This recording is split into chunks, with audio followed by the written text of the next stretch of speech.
दोस्तों नमस्कार, आपका स्वागत है शशांक सर विद केमिस्ट्री में।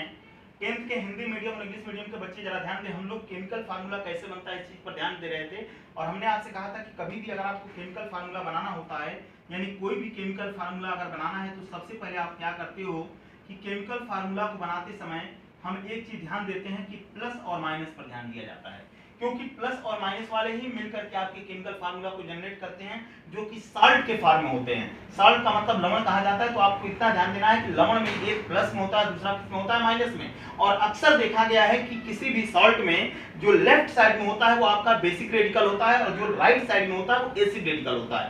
ये बात हमेशा ध्यान रखिएगा। और इसी के तौर पे लेता हूं मैं Fe+2 और एक ले लेता हूं मैं Fe+3। इसको बेटा कहा जाता है फेरस और इसको कहा जाता है फेरिक। मैं अगर राइट साइड में देखूं तो इनके साथ मैं सल्फेट को ले लेता हूं, SO4-2 को। ध्यान रखिएगा मैं क्या बोल रहा हूं, इसको भी SO4-2, दोनों के साथ मैं SO4-2 को लेकर के एक कंपाउंड बनाना चाहता हूं। तो एक बात क्लियर है, आप जरा समझने की कोशिश करिएगा क्या बन सकता है। Fe+2 को फेरस कहा जाता है, Fe+3 को फेरिक कहा जाता है। फेरस के साथ जब सल्फेट को मिलाओगे तो जाहिर सी बात है कि फेरस सल्फेट बन के आएगा और फेरिक Fe+3 को फेरिक कहते हैं। फेरिक के साथ अगर सल्फेट को मिलाया जाएगा तो जाहिर सी बात है कि फेरिक सल्फेट बन के आएगा।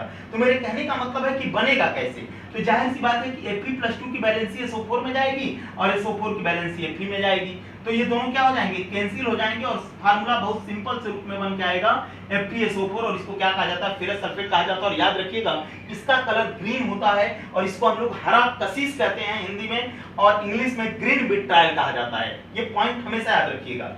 Fe+3 और SO4-2 इसको कहा जाता है फेरिक सल्फेट। Fe+3 की वैलेंसी इधर शो करिए और SO4 की वैलेंसी को -2 को यहां पर ले आइए।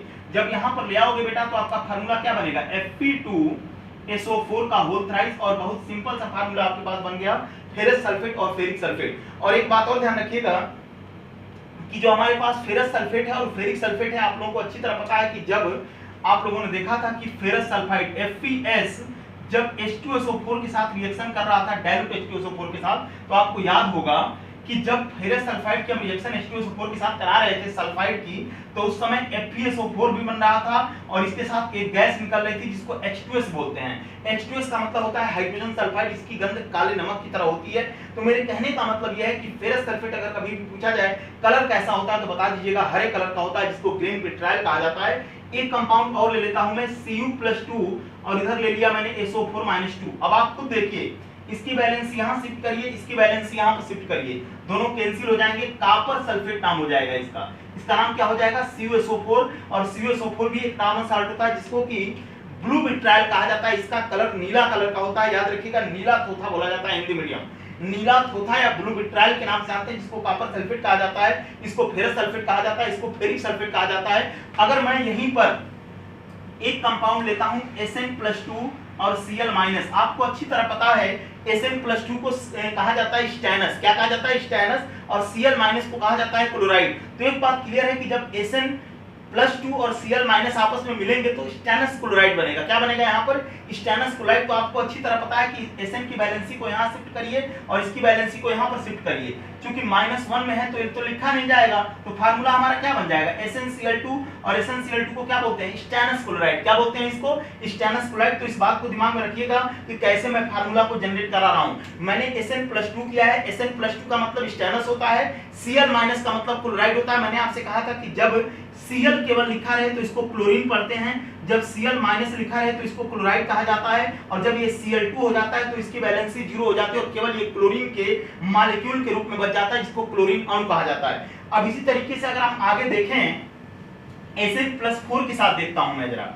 Sn+4 को बोला जाता है बेटा स्टैनिक, Sn+4 और एक रख दिया मैंने Cl-, इसकी वैलेंसी यहां पर शिफ्ट करिए, इसकी वैलेंसी यहां पर शिफ्ट करिए। नाम जाहिर सी बात है कि इसका होगा स्टैनिक और इसको बोलते हैं क्लोराइड। ये दोनों मिल जाएंगे तो क्या बन जाएगा, SnCl4। और SnCl4 को बोला जाता है स्टैनिक क्लोराइड, यानी SnCl2 को बोलेंगे स्टैनस क्लोराइड और SnCl4 को बोलेंगे स्टैनिक क्लोराइड। तो इस प्रकार से आप फार्मूला बना सकते हो। और याद रखिएगा बहुत इंपॉर्टेंट फार्मूला आपके सामने है और इनको ध्यान देने की जरूरत है कि आप इसके आगे बनाने की कोशिश करिएगा। चाहे कॉपर की नाइट्रेट के साथ एक देख लेते हैं हम लोग, ये है Cu+2 और ये है बेटा NO3-। NO3- को बोला जाता है नाइट्रेट। क्या बोला जाता है, नाइट्रेट। बनाइए फार्मूला क्या बनेगा, CuNO3 का होल ट्वाइस, और इसको बोलेंगे क्यूप्रिक नाइट्रेट। क्या बोलेंगे इसको? क्यूप्रिक नाइट्रेट, क्योंकि Cu के ऊपर जब +2 आ जाता है तो क्यूप्रिक आ जाता है, और NO3 के ऊपर जब माइनस आ जाता है तो इसको नाइट्रेट कहते हैं। तो इस प्रकार हमारे पास क्यूप्रिक नाइट्रेट बन जाएगा।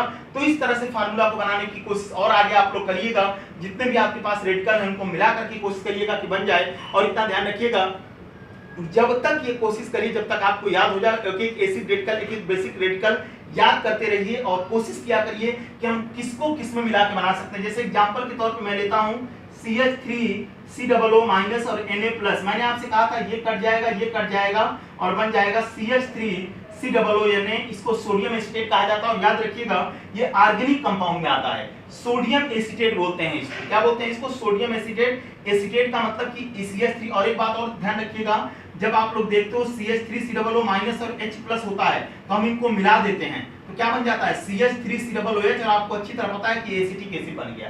यानी किसी भी एसिड की पहचान किससे होती है? H से होती है। H के ऊपर क्या होता है? प्लस होता है, और OH के ऊपर आप लोगों ने सीख रखा है माइनस होता है, जो कि हाइड्रोक्साइड हो जाता है। तो इस प्रकार से इस वीडियो को ध्यान से देखिएगा और बनाने की कोशिश करिएगा कि और फार्मूला बने। फिर आगे हम अगले टॉपिक पे आपसे चर्चा करेंगे। Thank you.